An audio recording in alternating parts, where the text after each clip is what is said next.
ನೀನು ಬಡವನಾಗಿ ಹುಟ್ಟಿದ್ದರೆ ಅದು ನಿನ್ನ ತಪ್ಪಲ್ಲ.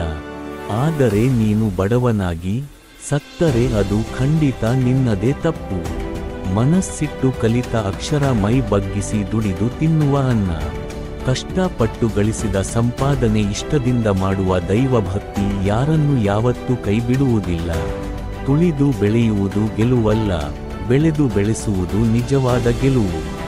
ಬೆರಳು ಮಾಡಿ ತೋರಿಸಿದವರನ್ನ ಬೆರಗುಗೊಳ್ಳುವಂತ ಕೆಲಸ ಮಾಡು. ಜೀವನವು ನಿಮ್ಮದಾಗಿದೆ, ಕನಸುಗಳು ನಿಮ್ಮದಾಗಿದೆ, ನೆಲವು ನಿಮ್ಮದಾಗಿದೆ, ಸೋಲು, ಕಠಿಣ ಪರಿಶ್ರಮ ಎಲ್ಲವೂ ನಿಮ್ಮದಾಗಿದೆ.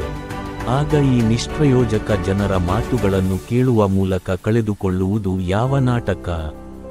ನಿಮ್ಮ ಒಳಗಿನಿಂದ ಹೊಳೆಯುವ ಬೆಳಕನ್ನು ಯಾರಿಂದಲೂ ಆರಿಸಲು ಸಾಧ್ಯವಿಲ್ಲ. ಗುಂಪನ್ನು ಹಿಂಬಾಲಿಸಬೇಡ, ಗುಂಪೇ ನಿನ್ನನ್ನು ಹಿಂಬಾಲಿಸುವಂತೆ ಮಾಡು. ನೀನು ಮಾಡುವ ಉತ್ತಮ ಕೆಲಸಗಳಿಗೆ, ಪ್ರಶಂಸೆಗಳಿಗಿಂತ ಅನವಶ್ಯಕವಾದ ಪ್ರಶ್ನೆಗಳನ್ನು ಕೇಳುವ ಜನರೇ ಹೆಚ್ಚು. ಯಾವುದಕ್ಕೂ ಕಿವಿಗೊಡದೆ ಮುನ್ನುಗ್ಗು. ನಿನ್ನ ಉತ್ತಮ ಹೆಜ್ಜೆಗಳಿಗೆ ಅಡ್ಡ ಬರುವ ಎಲ್ಲವನ್ನೂ ಎಲ್ಲರನ್ನೂ ಎದುರಿಸು. ಆಗ ಆ ದಿಟ್ಟತನವೇ ನಿನ್ನ ಮಹತ್ವವನ್ನು ಎಲ್ಲ ಕಡೆ ಚದುರಿಸುತ್ತದೆ. ಕಷ್ಟಗಳ ಜೊತೆ ಸೋತವನು ಸಾಯುತ್ತಾನೆ, ಕಷ್ಟಗಳ ಜೊತೆ ಕಾದಾಡಿದವನು ಇತಿಹಾಸ ನಿರ್ಮಿಸುತ್ತಾನೆ.